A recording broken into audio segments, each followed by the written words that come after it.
Hi, hello and welcome to every one. இன்றைக்கி நம்ம எதை பற்றி பார்க்க போகிறோன்னா, மனிதனுக்கு அத்தியாவசிய தேவையான உணவு, உடை, இருப்பிடம் இதில் ஒன்றான மிகவும் முக்கியமான உணவை பற்றி தான். உணவுனாலே அரிசி, பருப்பு, அதோட நம்ம உடம்புக்கு சத்து தரக்கூடிய காய்கறிகள்னு ஒருத்தர்கிட்ட போய் உங்களுக்கு தெரிஞ்ச காய்கறி சொல்லுவாங்க. எல்லாம் எடுத்தோன்னு என்ன சொல்லுவாங்க? தக்காளி, வெங்காயம். எஸ், நம்ம இப்போ பார்க்க போகிறது தக்காளி தான். தக்காளி இன்றைக்கி ஒரு ரேட் உங்களுக்கு தெரியுமா? ரீட்டெய்லர் அவங்கள்ட்ட 100 ரூபாய்க்கு மேலே விற்கிறாங்க. ஹோல்சேலில் வாங்கும்போது உங்களுக்கு 70 ரூபா, 80 ரூபா இந்த ரேட்டில் இப்போ இருக்கலாம். 2 மாதத்துக்கு முன்னாடி தக்காளியோட விலை கிலோ 30 ரூபா தான். ஆனால் இப்போ 100 ரூபாய் இருக்குது. எதனால்? ரைனி சீசன். மெயினாக அதுதான். இந்த ரைனி சீசனில் தக்காளியோட உற்பத்தி கம்மியாக இருக்குது.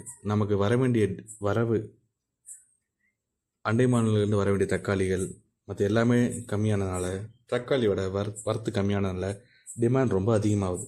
டிமாண்ட் அதிகமாகும்போது பிளாக் மார்க்கெட்டில் அந்த தக்காளியை பதுக்க ஆரம்பிக்கிறாங்க. ஏன்னா ப்ரைஸ் இன்க்ரீஸ் ஆகும். அப்போ சேல் பண்ணும்போது அவங்க நல்ல ப்ராஃபிட்டை பார்க்கலான்ட்டு சம் பர்சன்ஸ் பிளாக் மார்க்கெட்டில் சேல் பண்ண ட்ரை பண்ணுறாங்க, பதுக்குறாங்க. ஸோ ஒரு விவசாயிகிட்ட கேட்டால் தக்காளியோட விலை அவரோட உற்பத்தி விலையிலேருந்து ஒரு லாபத்தை வச்சு கொடுக்குறாரு. ஆனால் அவர் வைக்கிற லாபத்தை விட அதிகமான லாபத்தை தான் அந்த நடுத்தரகர்கள் அவங்க வைக்கிறாங்க. ஸோ விவசாயிக்கோட போகிற பெனிஃபிட்ஸை விட இந்த தரகர்களுக்கு போகிற பெனிஃபிட்ஸ் தான் ரொம்ப அதிகம். இதனால் விவசாயிகளும் பாதிக்கப்படுறாங்க. அந்த காய்கறியை வாங்குகிற சாமானிய மக்கள், நடுத்தர மக்கள் ரொம்ப கஷ்டப்படுறாங்க. ஸோ சாப்பாட்டுக்கு பேசிக்காக தேவைப்படுற காய்கறியான தக்காளியை இவ்வளோ விலை கொடுத்து வாங்கணுமான்னு நினைக்கும்போது ரொம்ப கஷ்டமாக இருக்கும். ஸோ எங்களோட ஹம்பிள் ரெக்வஸ்ட், தக்காளியை பதுக்காதீங்க. முடிஞ்ச அளவுக்கு பெஸ்ட் ப்ரைஸில் மக்களுக்கு ப்ரொவைட் பண்ணுங்கள்.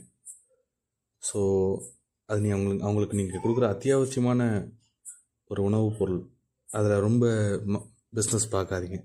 ஓரளவுக்கு உங்களுக்கான லாபத்தை மினிமைஸ் பண்ணிட்டு பெஸ்ட் ப்ரைஸில் கொடுங்க. எல்லோரும் நல்லா இருப்பாங்க. ஒருவேளை கட்டுக்கடங்காமல் போகும்போது இந்த விலையேற்றம் அரசாங்கம் நேரடியாக முன்வந்து பதுக்களை தடுக்கணும். டைரெக்டாக சில நாட்களுக்கு முன்னாடி அது விலை அதிகமாகும்போது ரேஷன் கடையிலே டிஸ்ட்ரிபியூட் பண்ணாங்க. ஸோ அந்த மாதிரி டிஸ்ட்ரிபியூட் பண்ணாலும் மக்களுக்கு ரொம்ப ஹெல்ப்ஃபுல்லாக இருக்கும். ஸோ எல்லாருக்கும் அத்தியாவசியமான உணவு சென்றடையணும் தான் எங்களோட விருப்பமும். This video is sponsored by Gen reviews. Gen ரிவ்யூஸில் நீங்கள் ஒரு பொருள் டைரெக்டாக போய் ரிவ்யூஸ் நல்லா படிச்சுட்டு தெரிஞ்சுட்டு டீட்டெயிலாக அனலைஸ் பண்ணிட்டு உங்களால் அந்த பொருளை தைரியமாக வாங்க முடியும். So it will helpful. Gen ரிவ்யூவோட லிங்க் டிஸ்கிரிப்ஷனில் கொடுக்குறேன். பார்த்து உங்களுக்கு தேவையானதுன்னா பயன்படுத்திக்கங்க. தேங்க்யூ. இந்த வீடியோ உங்களுக்கு பிடிச்சிருக்கா? லைக் பண்ணுங்கள், ஷேர் பண்ணுங்கள். இந்த மாதிரி யூஸ்ஃபுல்லான உங்களுக்கு பேசிக்கான இன்ஃபர்மேஷன் தெரியணுமா? சப்ஸ்கிரைப் பண்ணுங்கள், நோட்டிஃபிகேஷன் ஆன் பண்ணிங்க. தேங்க்யூ. பை.